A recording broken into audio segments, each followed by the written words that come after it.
لا حول ولا قوة إلا بالله العلي العظيم. حسبنا الله ونعم الوكيل، نعم المولى ونعم النصير. بسم الله الرحمن الرحيم. الحمد لله الواحد الأحد الفرد الصمد الذي لم يلد ولم يولد ولم يكن له كفوا أحد.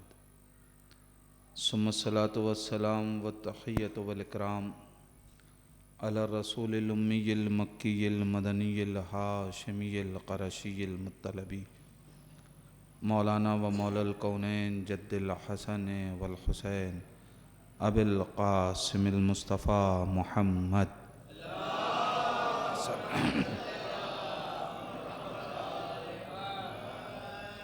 ولعنة الله على أعدائهم أجمعين من الآن إلى قيام يوم الدين وبعد يوم الدين. اللهم لعن قاتلي فاطمة الزهراء سلام الله عليها. اللهم لعن قتلة الحسين وأولاده وأصحابه أجمعين. أما بعد، فقد قال الله تعالى في القرآن الحكيم وهو أصدق الصادقين وقوله الحق. بسم الله الرحمن الرحيم. ووصينا الإنسان بوالديه إحسانا. صلوات پڑھیں محمد علیہ.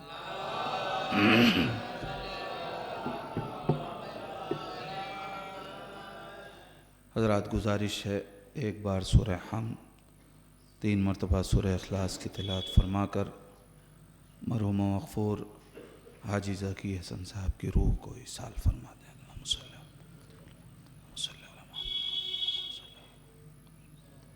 بسم اللہ الرحمن الرحیم. الحمدللہ رب العالمین الرحمن الرحیم ایاک نستعین اہدنا الصراط المستقیم صراط الذین انعمت علیہم. بسم اللہ الرحمن الرحیم. بسم اللہ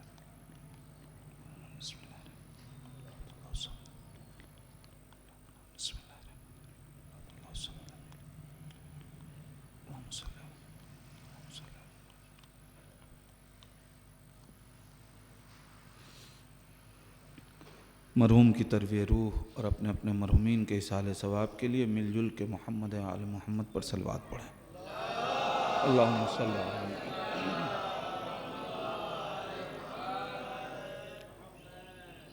عزیزان ایمان.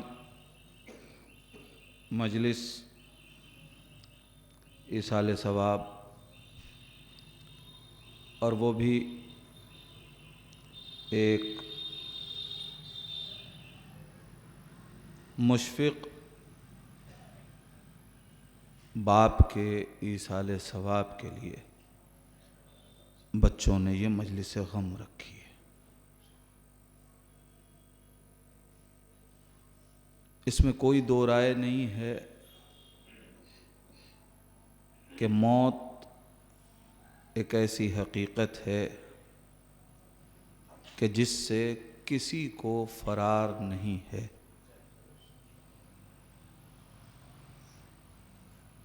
بڑا خوبصورت اور مکمل مضمون اس مصرعے میں پوشیدہ ہے کہ جب مرسل اعظم نہ رہے کون رہے گا.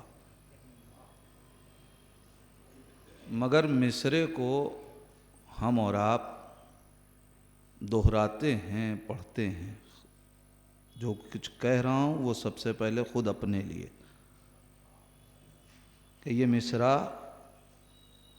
ہم دہراتے ہیں، اس مصرعے کو ہم پڑھتے ہیں، ہمیں یاد ہے. مگر مصرع تو یاد ہے، کیا جو کچھ اس مصرعے میں کہا گیا اس پہ ہمیں واقعاً یقین ہے؟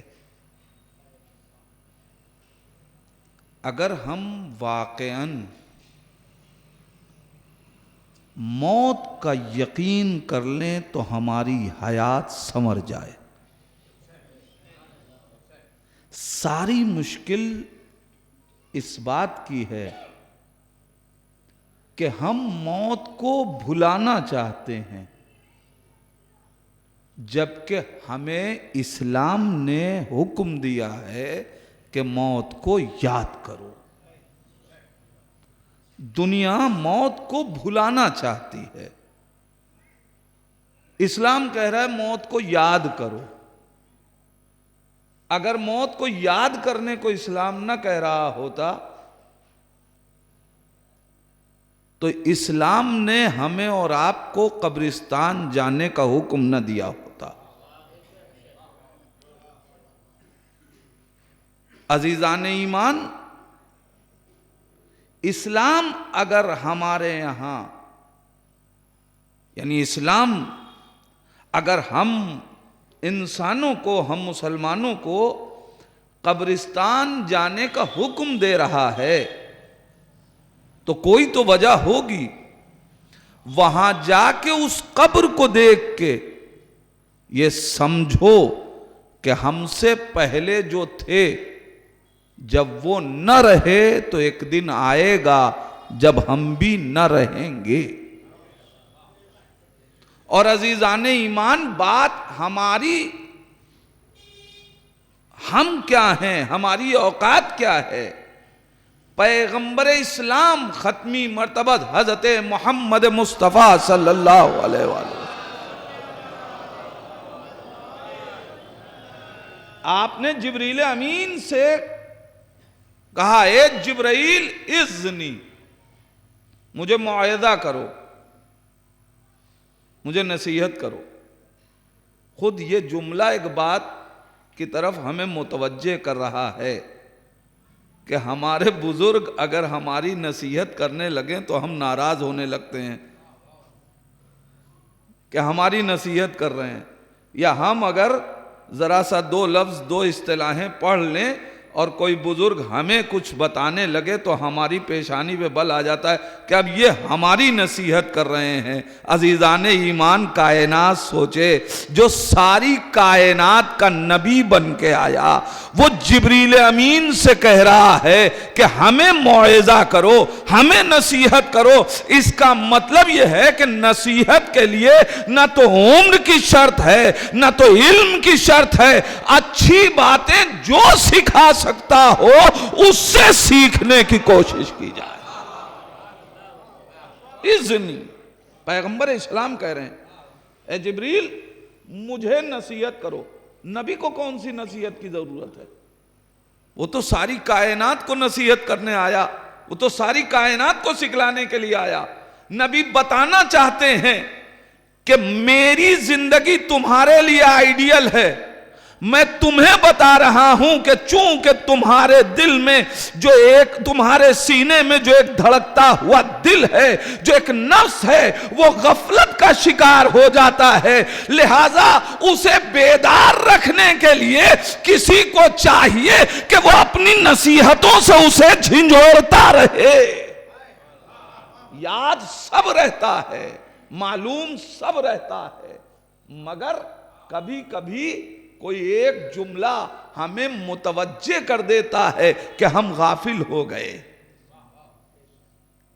عزیزان ایمان، بچہ اسے معلوم نہیں ہے کہ اسکول جانا ہے، اسے معلوم نہیں ہے کہ پڑھنا ہے، معلوم ہے لیکن چونکہ غفلتوں کا شکار ہو جاتا ہے لہذا بار بار والدین یاد دلاتے ہیں تمہارا امتحان نزدیک ہے، دیکھو فلاں. اس کا مطلب یہ ہے کہ تمہارے اندر غفلت کا ایک پہلو رکھا گیا ہے، لہذا ضروری ہے کہ کوئی ہو جو تمہیں متنبہ کرتا رہے. اذنی، ورنہ نبی کو کون سی ضرورت ہے نصیحت کی؟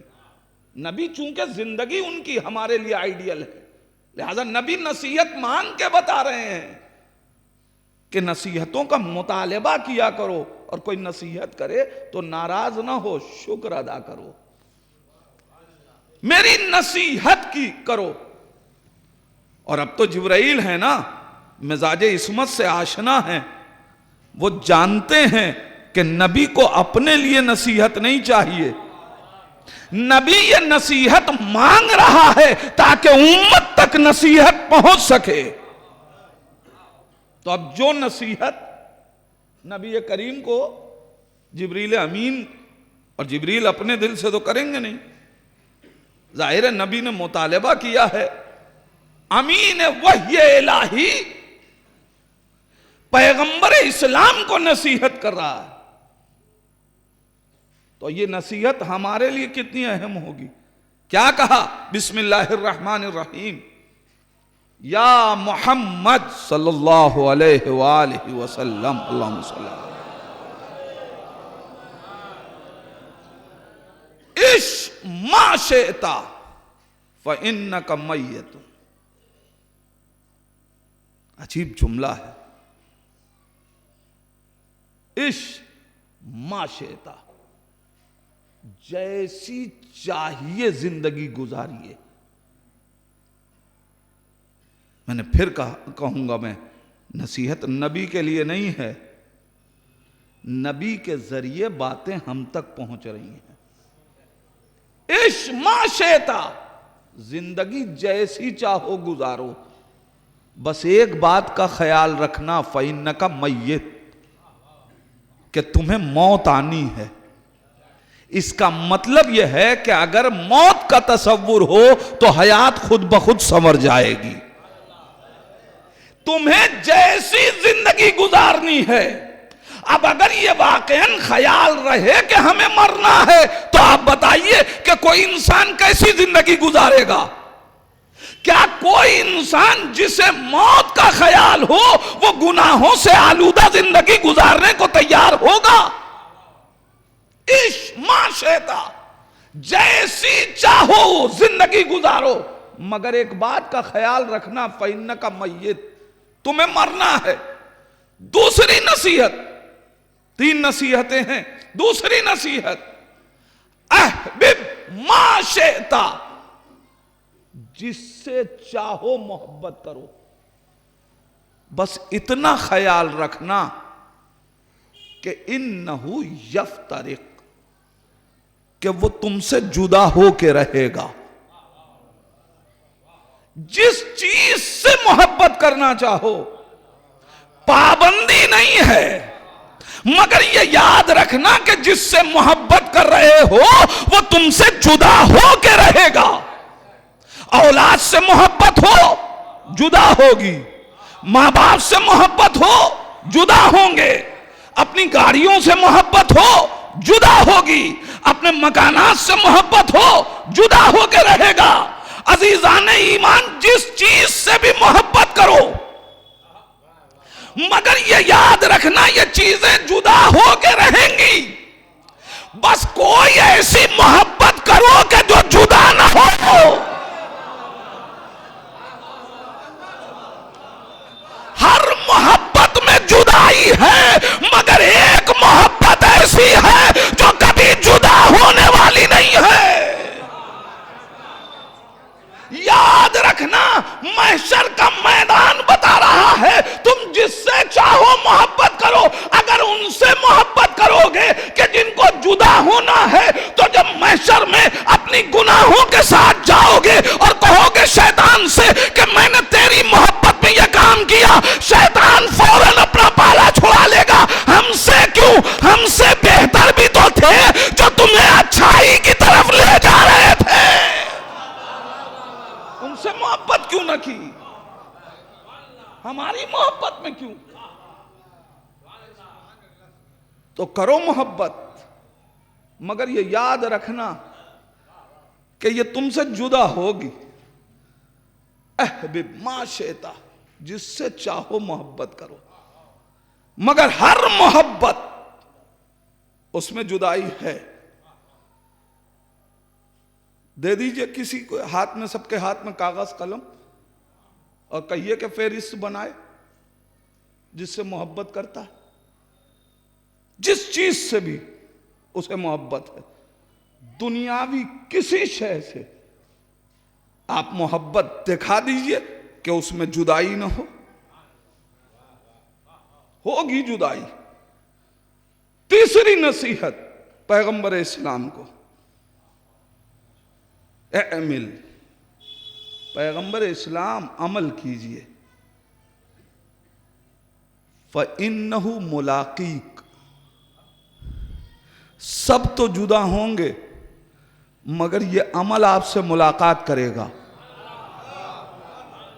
عجیب بات ہے عزیزان ایمان. ہر چیز جدا ہوگی مگر عمل ملاقات کرے گا. عمل سے ملاقات ہوگی. پیغمبر اسلام ہے، مسجد نبوی ہے. نبی کریم فرماتے ہیں کہ ہر انسان کے 3 دوست ہیں.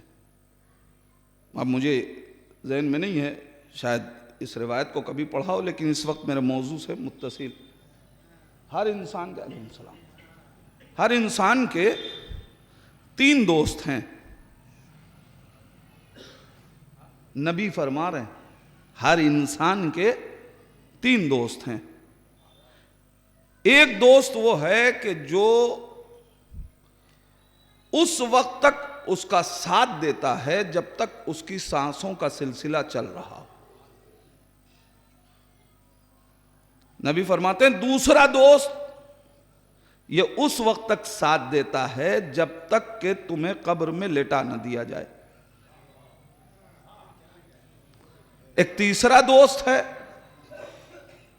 جو دنیا میں بھی تمہارے ساتھ، قبر میں بھی تمہارے ساتھ، محشر میں بھی تمہارے ساتھ، میزان پہ بھی تمہارے ساتھ، ہر جگہ تمہارے ساتھ ہوگا.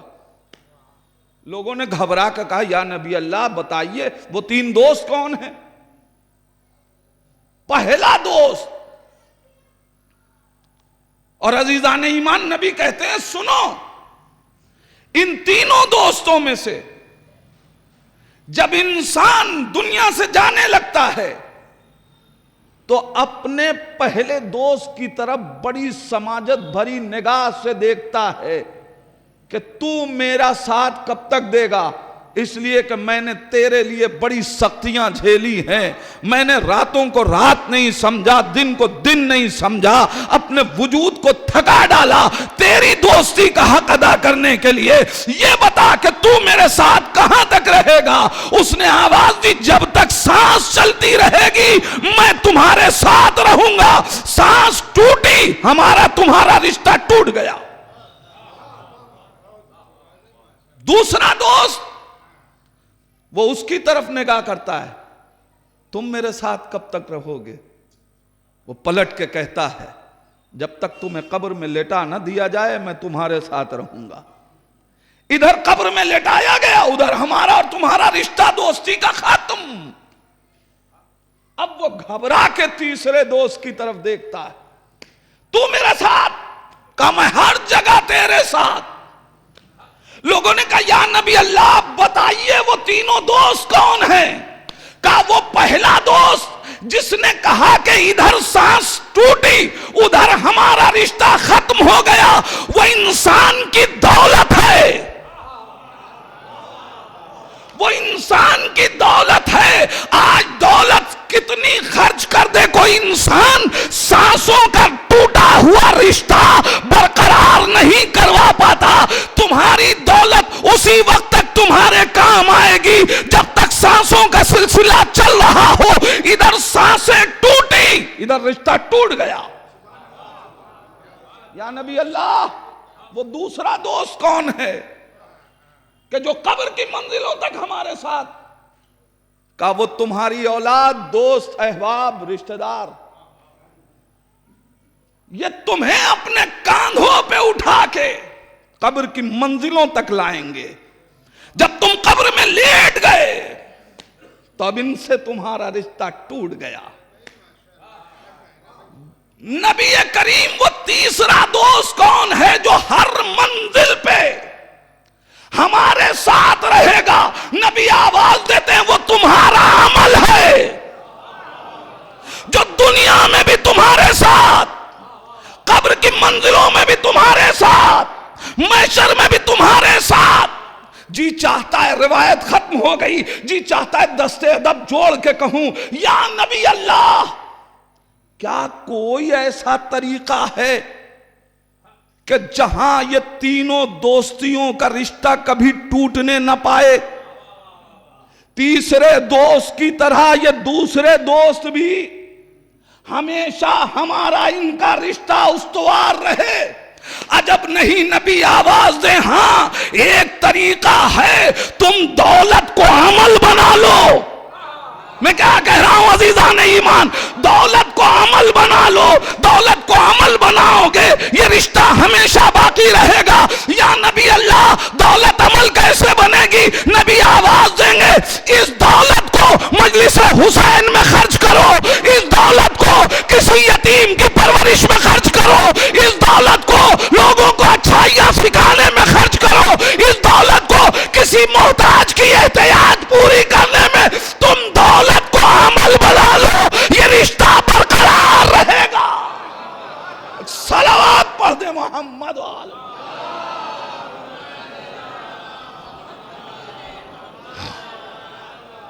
یہ رشتہ ہمیشہ برقرار رہے گا.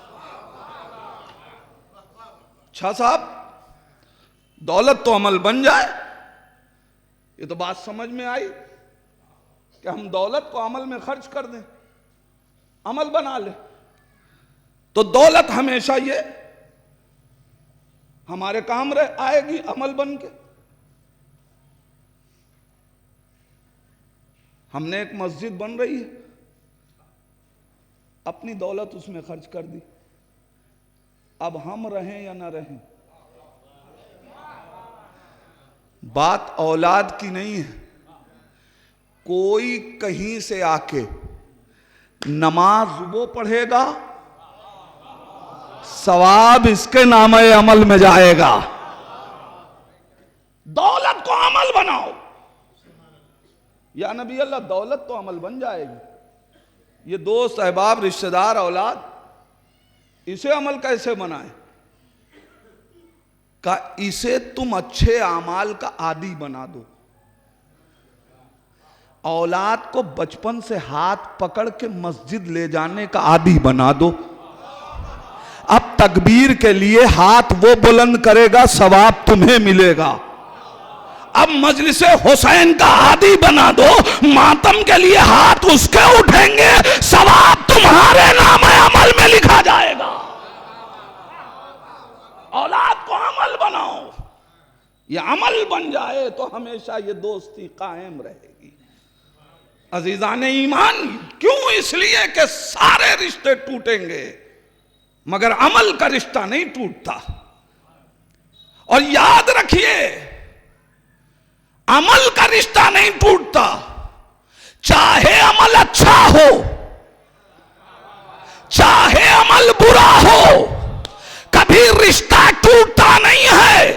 عمل اچھا ہوگا تو درود و سلام سے رشتہ باقی رہے گا, عمل خراب ہوگا تو لعنتوں سے رشتہ باقی رہے گا.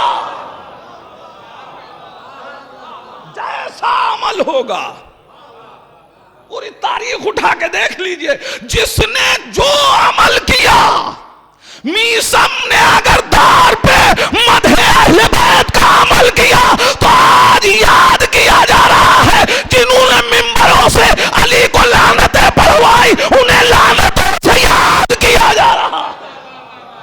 جیسا عمل ویسا رشتہ. رشتہ عمل بنا لو, اولاد عمل بنا لو, دولت عمل بنا لو, یہ رشتہ ٹوٹنے والا نہیں ہے, ہمیشہ یہ رشتہ برقرار رہے گا. عمل کا رشتہ نہیں ٹوٹتا,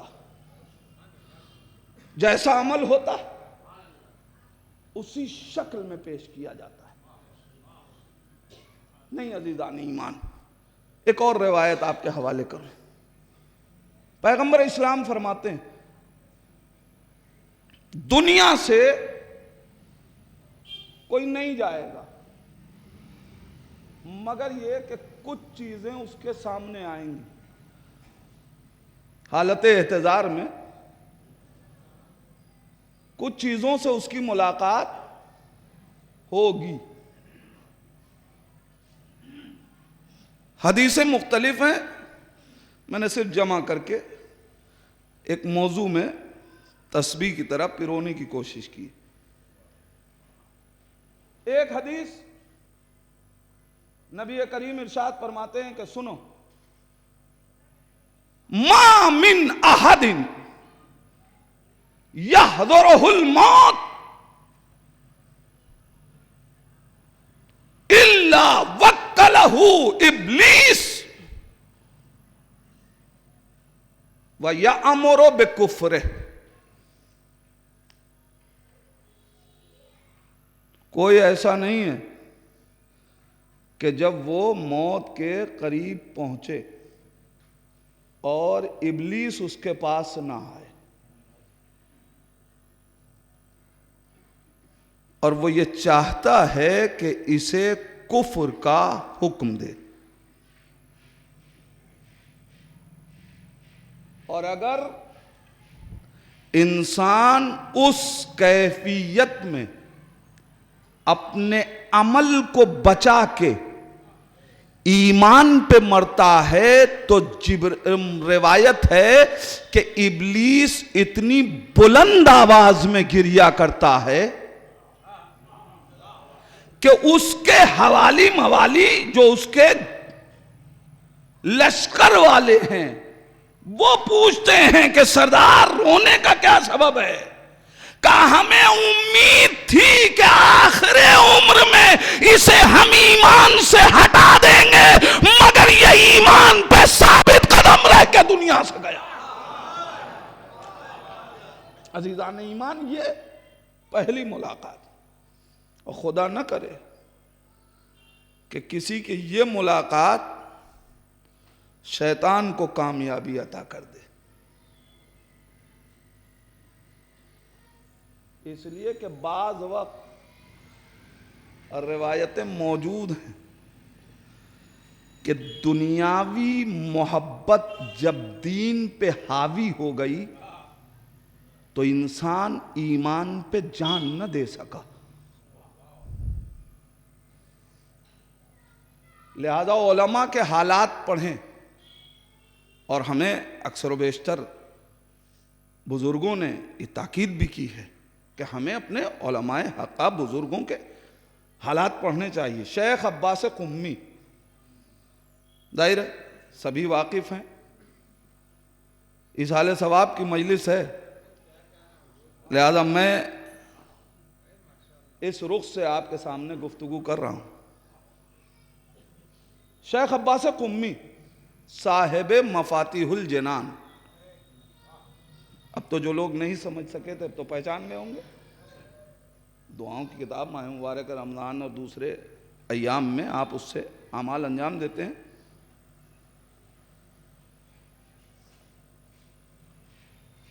کتنے سادہ، کتنے مخلص تھے ہمارے استاد، خدا انہیں سلامت رکھے، حجت الاسلام ڈاکٹر رفیع. انہوں نے ہم لوگوں کو درس کے دوران یہ واقعہ سنایا تھا. جو واقعہ سنا رہا تھا اس سے ہٹ کے ان کا واقعہ کہ کتنے سادہ کہ انہوں نے مفاتیح الجنان لکھی،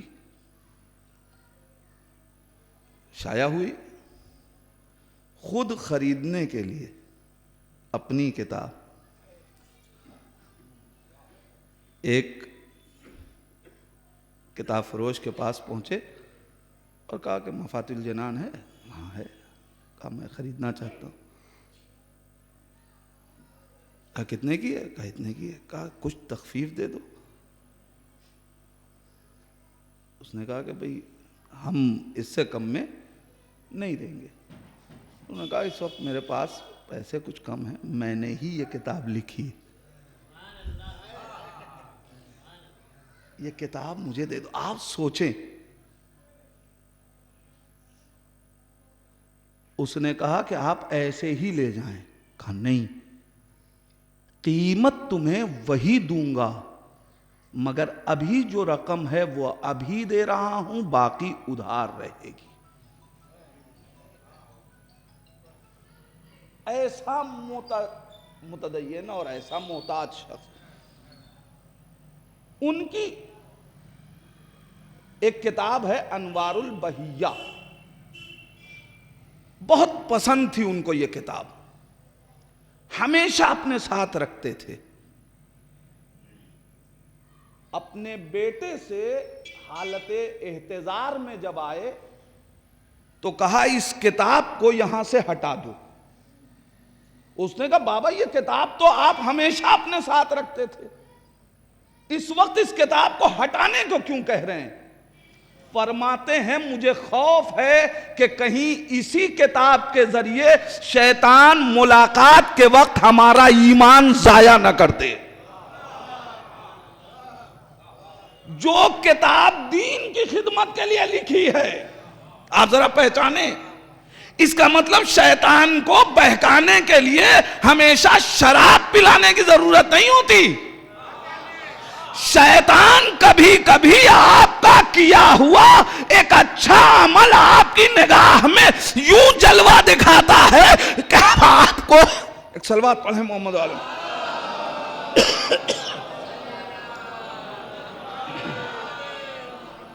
ایک اور صلوات پڑھیں محمد عالم محمد.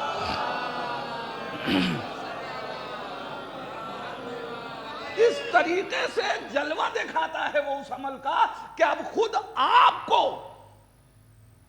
اپنے عمل پہ غرور ہونے لگتا ہے. تو پہلی چیز,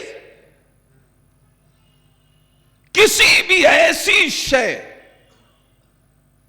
کہ جو دین سے منحرف کر دے, محبت نہ ہو. پہلی ملاقات جو روایت نے بیان کی, ایک یعنی پہلی نہیں ہے, ایک ملاقات شیطان سے ہوگی, ایک ملاقات ملائکہ سے ہوگی. اور اب یہ ملائکہ جب آئیں گے تو ان کی دو کیفیت ہوگی, جیسا عمل ہوگا ویسی بشارت کے ساتھ آئیں گے.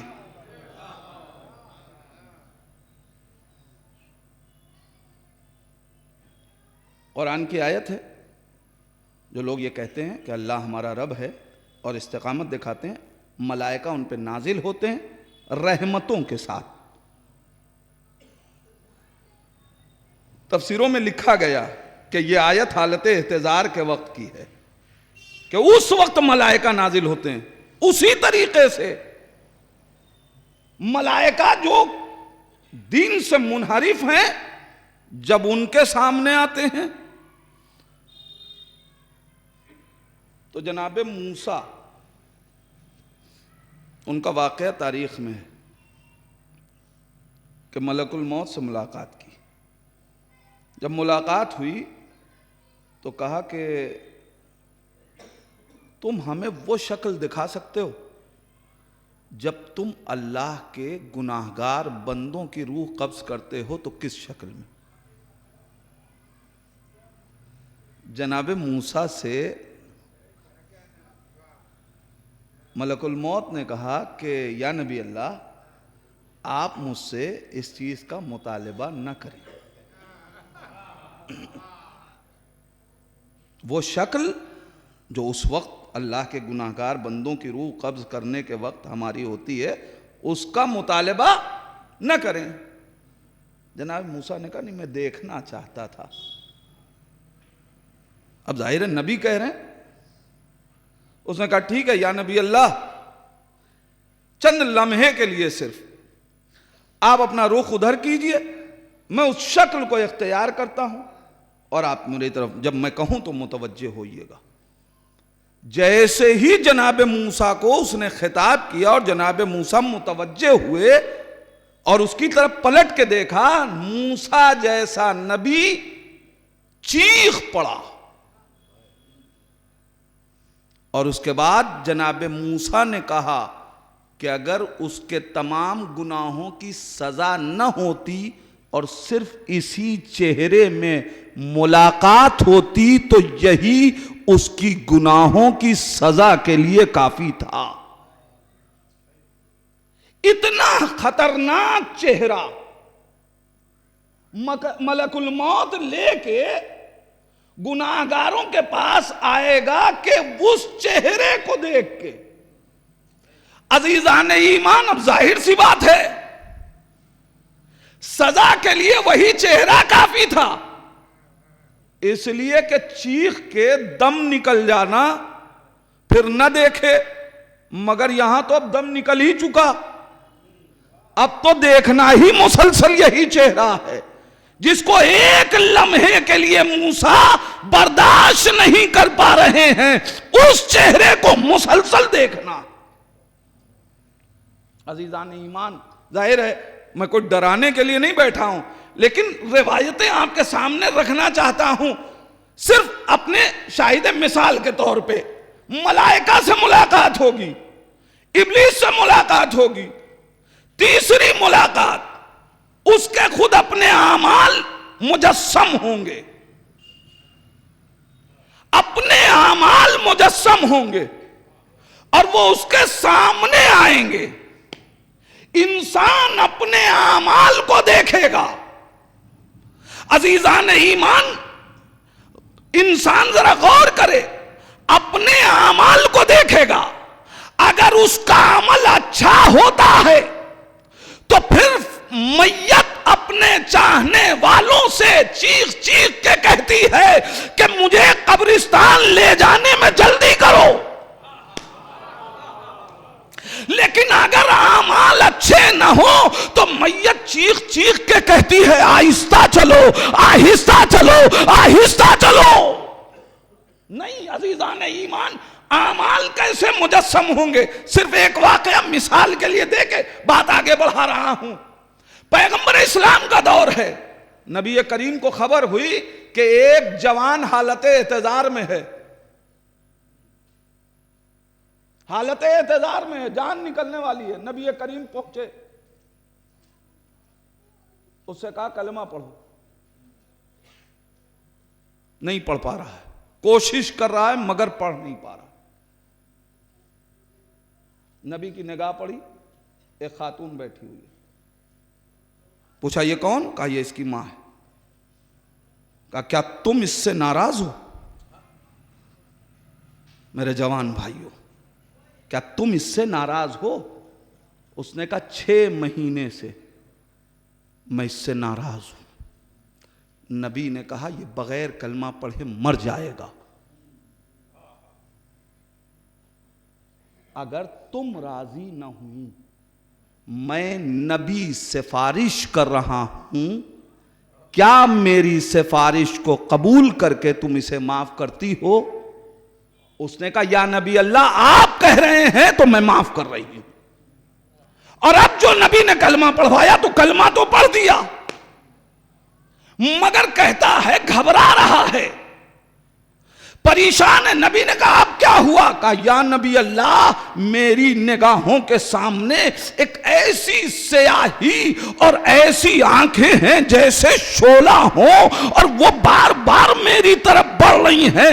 نبی آواز دیتے ہیں یہ تیرے اعمال ہیں جو تو نے اپنے والدین کو ناراض کر رکھا ہے، یہ تیرے عمل ہیں جو مجسم ہو کے تیرے سامنے آ رہے ہیں۔ سن، جیسے میں کہہ رہا ہوں ویسا کہتا جا۔ اور اب نبی کریم کہتے ہیں، اب نبی کریم آواز دیتے ہیں کہ سن، بارگاہ خداوندی میں دعا کر، یا من یقبل الیسیر ویعفو عن الکثیر اقبل منی یسیر واعف عن الکثیر۔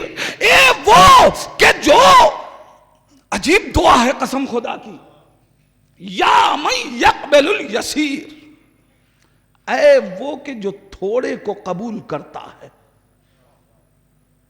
وَيَعْفُ عَنِ الْكَثِيرِ، اور ہمارے ذرا سے عمل کے بدلے میں ہماری بہت سی برائیوں کو حذف کر دیتا ہے۔ اے میرے پروردگار ہماری اس ذرا سی اچھائی کو قبول کر کے ہماری کثیر گناہوں کو بخش دے۔ کہتا یا نبی اللہ، جیسے ہی یہ دعا ختم کی، کہتا یا نبی اللہ اب وہی شخص جو ابھی سیاہ تھا اب وہی نورانی کیفیت میں نظر آ رہا ہے۔ اس کا مطلب یہ ہے کہ عمل انسان کا مجسم ہوتا ہے۔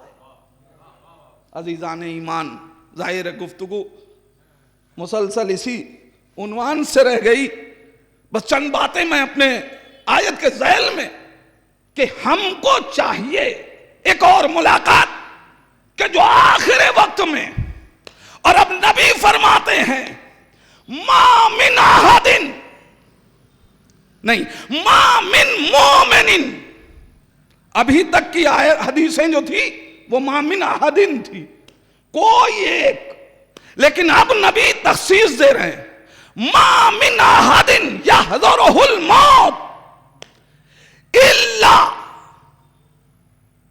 حتی یرا علیا و محمدا، کوئی مومن جب حالت احتضار میں ہوتا ہے تو وہ مر نہیں سکتا جب تک میری اور علی کی زیارت نہ کر لے۔ عزیزان ایمان، کیا مطلب میری اور علی کی زیارت نہ کر لے؟ ایمان کا ایک ادنا ترین فائدہ یہ ہے کہ ہماری موت بھی زیارت میں بدل جاتی ہے۔ میں کیا کہہ رہا ہوں عزیزان ایمان؟ ہماری موت بھی زیارت میں بدل جاتی ہے، اور یہ یاد رکھیے گا جو زندگی میں زیارت کو بدعت کہہ رہے ہیں وہ مرنے کے وقت کیا کہیں گے؟ موت آئے گی مگر یہ کہ وہ ہماری زیارت کرے گا۔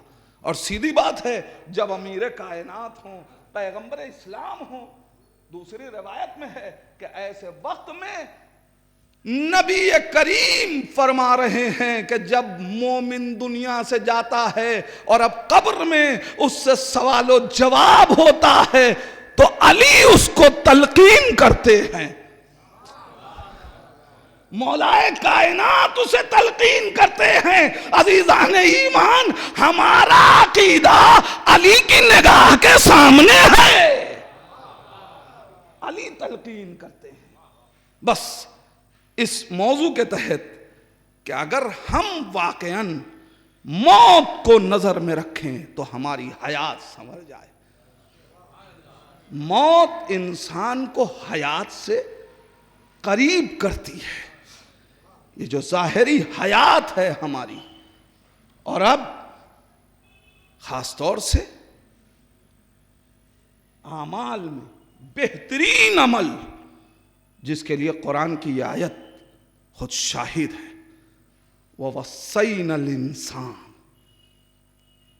خدا کہہ رہا ہے ہم نے انسانوں کو وصیت کی ہے۔ عزیزان ایمان، اگر اولاد اچھی ہو تو وہ اپنے والدین کی وصیت پہ عمل کرنا چاہتی ہے، تو جب مجازی خالق کی وصیت کو انسان پورا کرنا چاہتا ہو تو خدا کہہ رہا ہے کہ ہم نے وصیت کی۔ وَوَصَّيْنَا الْإِنسَانَ، ہم نے انسانوں کو وصیت کی ہے، کس چیز کی؟ بِوَالِدَيْهِ احسانا، کہ اپنے والدین کے ساتھ احسان کریں۔ عزیزان ایمان، کائنات سوچے کہ والدین کا کیا مرتبہ ہے۔ عزیزان ایمان، اللہ یہ نہیں کہہ رہا ہے کہ ہم نے حکم دیا، کہہ رہا ہے ہم نے وصیت کی۔ عزیزان ایمان، خداوند عالم وصیت انسان اس چیز کی کرتا ہے جو اس کی نگاہ میں قابل اہمیت ہو۔ اللہ کی نگاہ میں والدین کے ساتھ حسن سلوک اس عظیم منزل پہ ہے کہ خدا انسانوں کو وصیت کر رہا ہے کہ والدین کے ساتھ حسن سلوک کرو۔ اللہ وصیت کر رہا ہے، نہیں عزیزان ایمان؟ ایک مرحلہ اہمیت کا، والدین کے ساتھ احسان کی اہمیت کا ایک مرحلہ تو یہ ہے کہ خدا وصیت کر رہا ہے، لیکن آیت میں عجیب لطف ہے، قرآن یہ نہیں کہہ رہا ہے وَوَصَّيْنَا الَّذِينَ آمَنُوا، ہم نے ان لوگوں کو وصیت کی جو ایمان لائے۔ قدرت کہہ رہی ہے وَوَصَّيْنَا الْإِنسَانَ، ہم نے انسانوں کو وصیت کی ہے، ہم نے انسانوں کو وصیت کی ہے کہ وہ والدین کے ساتھ حسن سلوک کریں۔ اس کا مطلب والدین کے ساتھ اچھائیاں یہ کوئی احسان نہیں ہے بلکہ اپنی انسانیت کا ثبوت ہے۔ میں کیا کہہ رہا ہوں عزیزان ایمان؟ اللہ نے جانوروں سے مطالبہ نہیں کیا۔ اب جو والدین کے ساتھ احسان نہیں کرتا وہ اللہ کی نگاہ میں انسان نہیں ہے۔ اس لیے کہ خدا کہہ رہا ہے کہ ہم نے انسانوں کو وصیت کی ہے، جو انسان ہوں گے وہ والدین کے ساتھ احسان کریں گے۔ اب اگر کوئی جوان خدا نہ خواستہ کبھی اپنے والدین پہ ناراض ہونے لگے، غصہ کرنے لگے، تو یہ سمجھ لے کہ اس وقت وہ انسانیت کے دائرے سے خارج ہو رہا ہے، حیوانیت اس پہ غلبہ کر رہی ہے، حیوانیت غلبہ کر رہی ہے۔ اس لیے کہ اللہ کہہ رہا ہے ہم نے انسانوں کو وصیت کی کہ وہ والدین بوالدیہ احسانا، کہ اپنے والدین کے ساتھ احسان کریں۔ اور جہاں بھی قرآن مجید میں یہ وَوَصَّيْنَا کی لفظ 5 جگہ آئی ہے جس میں 3 مرتبہ والدین کے ساتھ حسن سلوک کے لیے آیا ہے۔ اہمیت انسان سمجھے کہ والدین کے ساتھ نیکی کس کمال پہ پہنچاتی ہے، کیوں نہ ہو اس لیے کہ نماز پڑھے والدین کے ساتھ اچھا سلوک نہ کرے، روزہ رکھے والدین کے ساتھ اچھا سلوک نہ کرے، حج کرے والدین کے ساتھ اچھا سلوک نہ کرے۔ بتائیے روایت کیا کہہ رہی ہے؟ روایت کہہ رہی ہے یہ سارے اعمال اس کے منہ پہ مار دیے جائیں گے۔ انسان اگر والدین کے ساتھ حسن سلوک نہیں کر رہا ہے تو اللہ کوئی عمل قبول نہیں کرتا۔ خدا کہے گا جن چیزوں کے لیے حکم دیا اس کو تو بجا لائے، جس کی وصیت کی اس سے غافل۔ وَقَضَىٰ رَبُّكَ أَلَّا تَعْبُدُوا إِلَّا إِيَّاهُ وَبِالْوَالِدَيْنِ إِحْسَانًا، اللہ کا فیصلہ ہے۔ نماز کے لیے قضا کی لفظ نہیں ہے، فیصلہ نہیں کیا، لیکن دوسرے اعمال کے لیے فیصلہ نہیں، مگر اس کے لیے فیصلہ نہیں۔ دوسرے اعمال کے لیے نماز تب پڑھو گے جب ایمان لاؤ، روزہ تب رکھو جب مسلمان، حج تب کرو جب عالم اسلام میں داخل۔ لیکن ہم نے مسلمانوں کو نہیں انسانوں کو وصیت کی کہ اگر والدین کافر بھی ہوں تو حسن سلوک کرنا، اگر کافر بھی ہوں تو حسن سلوک کرنا۔ عزیزان ایمان، اب اگر کسی کا باپ مسلمان ہو تو حسن سلوک تو زیادہ اہمیت رکھتا ہے۔ اس کے بعد انسان سوچے اگر کسی کا باپ مومن ہو تو حسن سلوک اور چاہیے۔ اب اگر نبی کہیں انا والی ابوا هذه الامہ، میں اور علی اس امت کے باپ ہیں، تو امیر المومنین اگر باپ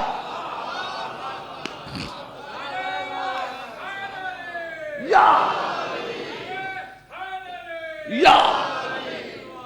اللہم صلی علی محمد وعلی۔ اب جہاں باپ امیر المومنین ہو، باپ مومن ہو تو احسان بڑھ جانا چاہیے۔ جہاں باپ کل ایمان ہو وہاں احسان کی کیا منزل ہونی چاہیے؟ عزیزان ایمان، انسان نماز پڑھ رہا ہو، روزہ رکھ رہا ہو، حج کر رہا ہو، لیکن اگر اس نے احسان والدین کے ساتھ نہیں کیا تو نماز کام نہیں آئے گی، روزہ کام نہیں آئے گا۔ اب حدیث کو حدیث سے ملائیے، اگر محبت علی نہیں ہے تو جائے کعبے میں مر جائے مگر جنت کی خوشبو میں صلوات۔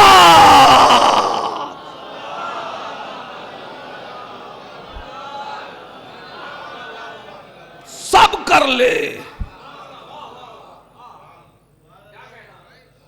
صفا و مروہ کے درمیان صحیح کرتے ہوئے، کعبے کا طواف کرتے ہوئے موت آ جائے، علی سے محبت نہیں. نہیں، حدیث کیا ہے؟ یہ نہیں کہ علی سے محبت نہ ہو، علی کے دشمن سے اگر رتی برابر انسان سوچے کہ جب ذرا سی علی کے دشمن کی محبت برداشت نہ ہو تو علی کا بغض خدا کو کیسے برداشت؟ وَوَصَّيْنَا الْإِنسَانَ، ہم نے انسان کو وصیت کی کہ والدین کے ساتھ حسن سلوک. آپ ذرا دیکھیں، نماز واجب ہے، پڑھتے رہو. ماں باپ بلا رہے ہیں، نماز پڑھ کے جانا. لیکن نماز مستحب ہو،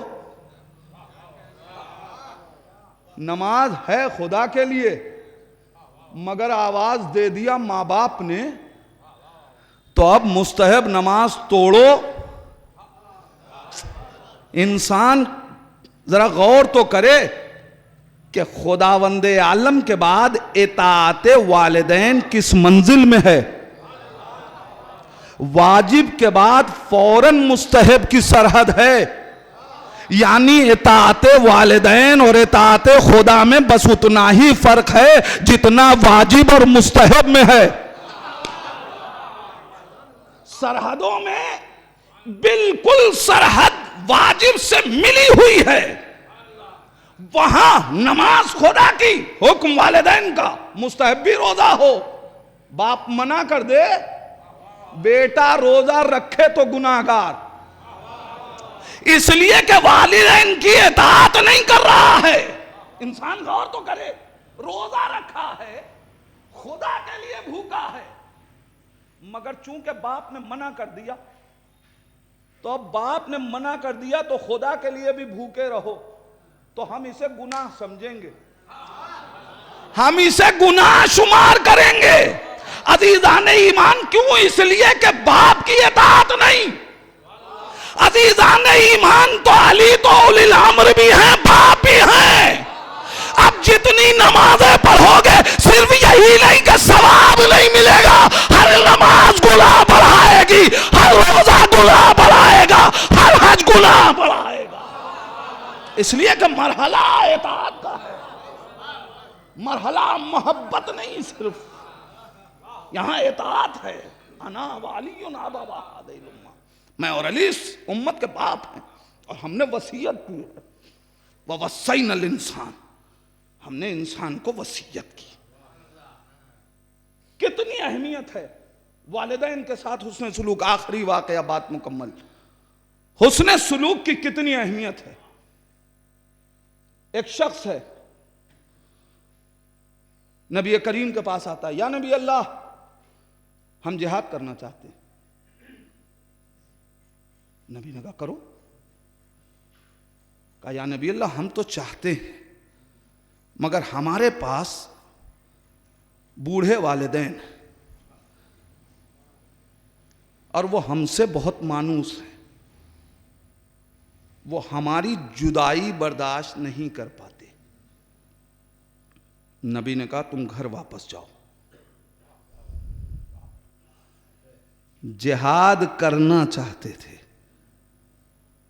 صرف یہ کہا ہے کہ والدین مانوس ہیں، یہ بھی نہیں کہا ہے کہ ہم نے والدین سے پوچھا اور انہوں نے منع کیا. میں کیا کہہ رہا ہوں، غور تو انسان کرے. والدین کی نہیں شامل نہیں ہے، صرف والدین یہ نہیں چاہتے کہ ہم چھوڑ کے کہیں جائیں. نبی کہتے ہیں واپس جاؤ. یا نبی اللہ پھر جہاد کے ثواب کا کیا ہوگا؟ نبی آواز دیتے سنو، ایک رات اپنے والدین کے ساتھ جس میں ان کی رضا ہو یہ گزارنا گویا اس طریقے سے ہے کہ 40 رات تم نے میدان جنگ میں گزاری ہو.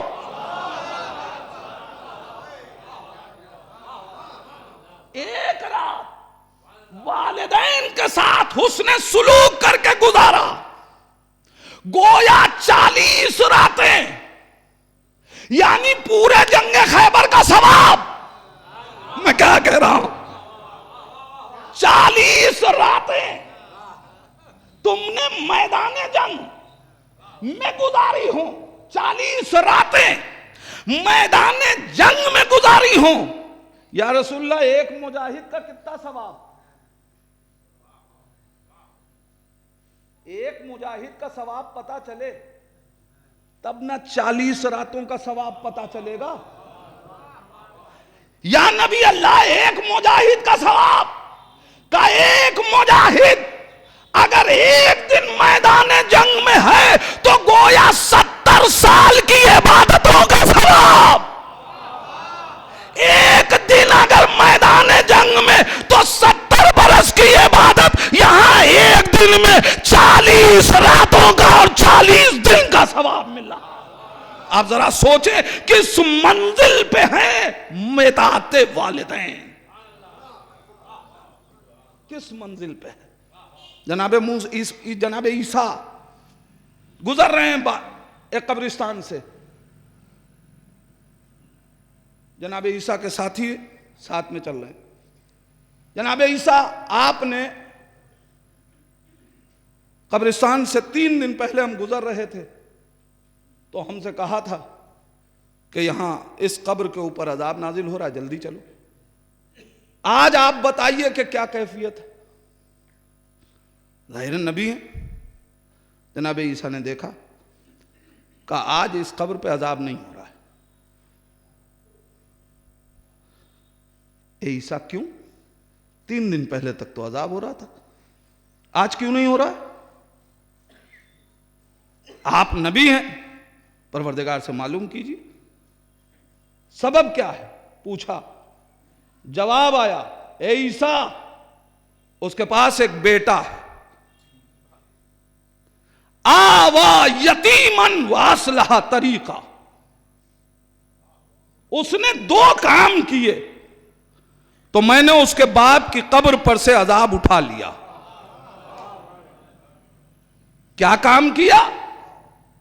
کہا آوا یتیمن، اس نے ایک یتیم کو پناہ دیا. میرے جوان بھائیوں، اس کا مطلب آپ کا عمل صرف آپ کو فائدہ نہیں پہنچاتا، آپ کے والدین کو بھی فائدہ پہنچاتا ہے.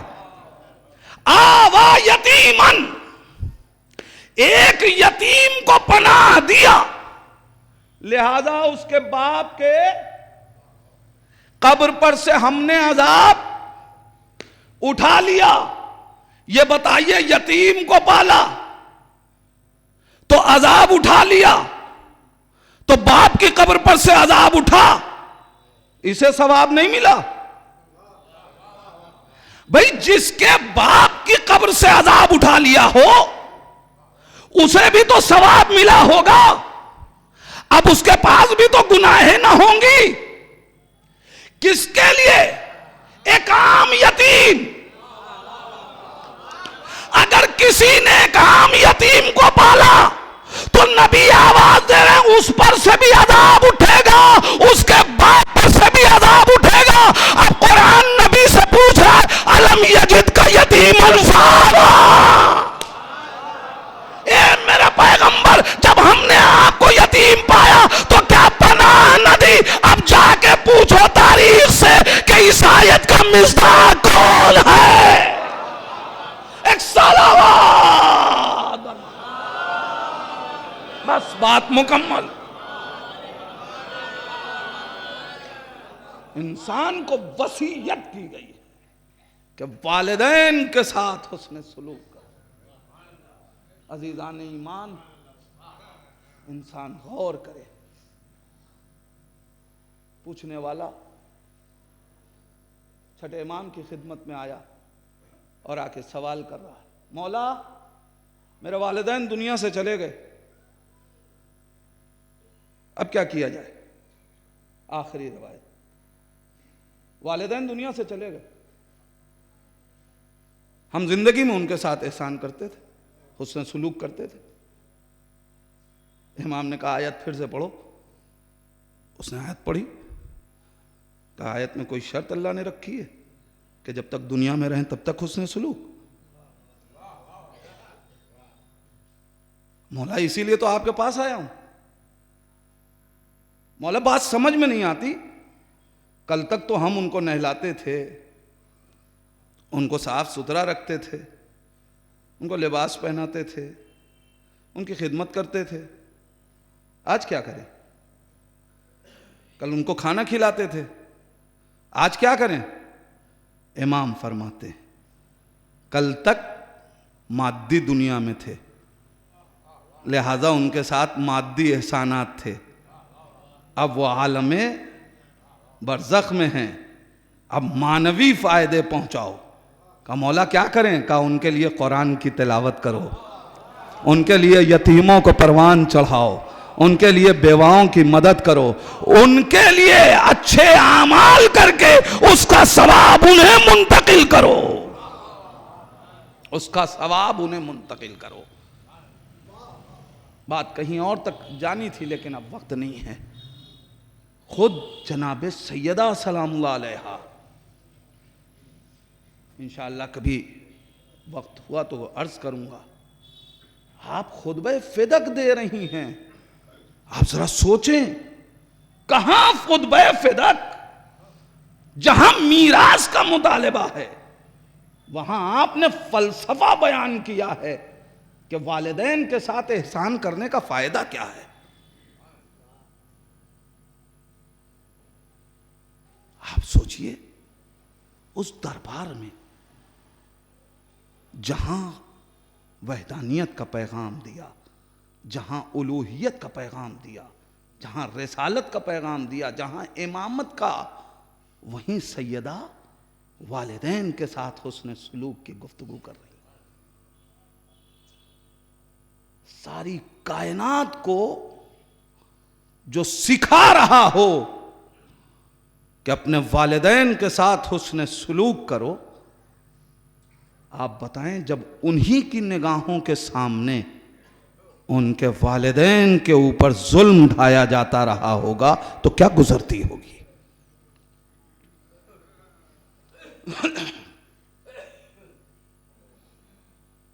ساری کائنات کو بتا رہے ہیں کہ باپ کے ساتھ اچھا عمل کرو۔ حقوق رسالت الحقوق میں ہمارے اور آپ کے چوتھے امام نے والدین کے حقوق بیان کیے ہیں۔ ساری کائنات آج اس سے استفادہ کر رہی ہے۔ مجھے آپ بتائیں وہ سید سجاد جو دنیا کو بتا رہا ہو کہ اپنے باپ کے ساتھ کیسا سلوک کرو، ہونا یہی تو چاہیے تھا نا کہ جب اس نے اپنے بابا کا لاشا بے گور و کفن دیکھا تو چہرے کا رنگ بدل گیا۔ جزاکم ربکم خیر الجزا۔ آپ کی آنکھیں نمناک ہونے لگیں، آواز بلند ہو گئی، پروردگار ان آوازوں پہ رحمت نازل کرے۔ یہ یتیم بچے جو کل تک اپنے باپ کا دیدار کرتے تھے اور ثواب اٹھایا کرتے تھے، آج باپ دنیا میں نہیں ہے، ہاں کل تک گھر میں باپ کا دیدار کرتے تھے، اب جو باپ کا آخری اور ابدی گھر ہے وہاں جا کے باپ کی قبر پہ فاتحہ پڑھنا سکون ملے گا۔ باپ کی قبر دیکھو گے اطمینان ملے گا، باپ کی قبر پہ فاتحہ پڑھ رہے ہو، یتیم ہو، اتنا بڑا مجمع دفن میں بھی شریک رہا، مجلس غم میں بھی موجود ہے، مگر اللہ اللہ، ہائے غریب زہرا حسین، اس کا لاشا بے گور و کفن جلتی ریتی پہ پڑا ہے، بیٹے کو اسیر کر کے، ارے کربلا سے کوفہ، کوفے سے شام۔ جزاکم ربکم خیر الجزا۔ عزادارو کیسے مصائب و آلام سے سید سجاد دو چار رہے، آج باپ دنیا سے اٹھا، جس کو خبر ملی ہر ایک نے، کوئی پہنچ کے، کسی نے فون کے ذریعے بچوں کو تسلیت دی، بچوں کو تعزیت پیش کی. بیٹے بیٹیاں سب آنسو بہا رہے ہیں، باپ دنیا سے چلا گیا، مگر ہر آدمی پرسہ دے رہا ہے. عزادارو ہونا بھی یہی چاہیے.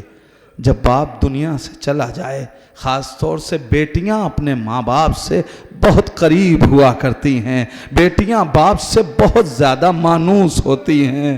لہذا بیٹیوں کو جب باپ دنیا سے جائے تو لوگ گلے لگا کے تعزیت دیتے ہیں، مگر اللہ اللہ مقتل قریب، مقتل آپ کی نگاہوں کے سامنے ہے کہ جب حسین کربلا میں مارے گئے تو ایک 4 برس کی یتیمہ اس سکینہ کے ساتھ ارے کیسا سلوک کیا گیا. جزاکم ربکم خیر الجزا. اے عزادارو مقتل کہتا ہے، مقتل کہتا ہے. ایک روایت آپ کے سامنے پڑھ رہا ہوں. سکینہ کو اپنے باپ کی جدائی کا کتنا قلق تھا اور کتنا احساس تھا کہ میرے باپ کی جدائی کے بعد مجھ پہ کیا ظلم ڈھایا جائے گا. مقتل کی روایت سنیں، مصاب ہو جائیں گے انشاءاللہ.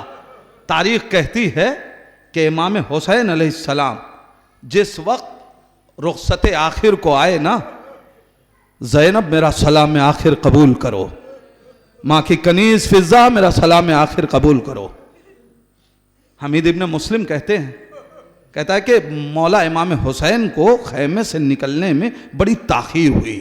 بڑی قیامت کی روایت ہے عزادارو. امام کو خیمے سے نکلنے میں بڑی تاخیر ہوئی. وہ کہتا ہے کہ جب بہت دیر ہوئی تو میں آگے بڑھا کہ ذرا قریب خیمہ چل کے دیکھوں تو کہ حسین کو خیمے سے نکلنے میں تاخیر کیوں ہو رہی ہے. حمید کہتا ہے کہ جب میں خیمے کے قریب گیا تو میں نے دیکھا جب حسین خیمے سے نکلنا چاہتے ہیں کوئی یتیم بچہ ہے آ کے حسین کے دامن سے لپٹ جاتا ہے. آقا کہاں جا رہے ہو؟ ہمیں اس عالم غربت میں چھوڑ کے حسین گلے سے لگاتے ہیں، اسے اس کی ماں کے حوالے کرتے ہیں، پھر آتے ہیں کوئی دوسرا بچہ حسین کے دامن سے لپٹ جاتا ہے. حسین بچوں سے رخصت ہو کے خیمے سے باہر آئے. عزادارو بس آخری جملے، حسین خیمے سے باہر آئے. اے عزادارو ایک مرتبہ جناب سکینہ امام حسین کے پاس آئیں اور آنے کے بعد 2 وصیت کی. پہلی وصیت کی، بابا مجھے کلیجے سے لگا لو، بابا مجھے آخری بار اپنے سینے سے لگا لو. حسین مظلوم سے دوسری وصیت سنو گے؟ جناب سکینہ نے کیا کہا؟ کہا بابا مجھے آخری بار کلیجے سے لگا لو، اور اے بابا میرے سر پہ ویسے دستے شفقت پھیرو جیسے یتیموں کے سر پہ پھیرا جاتا ہے. جزاک اللہ عزادارو. جناب سکینہ نے کہا بابا مجھے سینے سے لگا لو اور ویسے دستے شفقت پھیرو جیسے یتیموں کے سر پہ پھیرا جاتا ہے. حسین نے گلے سے لگا لیا، سر پہ دستے شفقت پھیری. لیکن عزادارو میں سوچ رہا تھا آخر اتنی دیر تک حسین خیمے میں رہے، جناب سکینہ نے خیمے میں کیوں نہ کہا بابا میرے سر پہ ویسے ہاتھ پھیرو جیسے یتیموں کے سر پہ پھیرا جاتا ہے، بابا مجھے کلیجے سے لگا لو. اے بی بی آپ نے خیمے میں کیوں نہ کہا؟ عجب نہیں سکینہ آواز دے. ارے میرے نانا کی حدیث ہے، نانا نے فرمایا اگر یتیم بچے سامنے ہو تو اپنے بچوں کو پیار نہ کیا کرو، انہیں یتیمی کا احساس ہوتا ہے. میں خیمے میں کیسے کہتی عباس کا یتیم، مسلم کی یتیمہ. ارے جب بابا خیمے سے نکلے، اے بابا اب کوئی یتیم نہیں دیکھ رہا، بابا میرے سر پہ ویسے دستے شفقت جیسے یتیموں کے سر پہ پھیرا جاتا ہے. کیوں ہے بابا؟ اس لیے کہ عباس مارے گئے، آپ نے عباس کے بیٹے کے سر پہ دستے شفقت پھیرا. چچا مسلم مارے گئے، آپ نے مسلم کی یتیمہ کے سر پہ دستے شفقت پھیرا. مگر اے بابا ابھی اسی مقتل میں جب آپ مارے جاؤ گے لوگ تماچے ماریں گے، لوگ اذیت پہنچائیں گے، کوئی آپ کی بچی کو پیار کرنے والا نہ ہو۔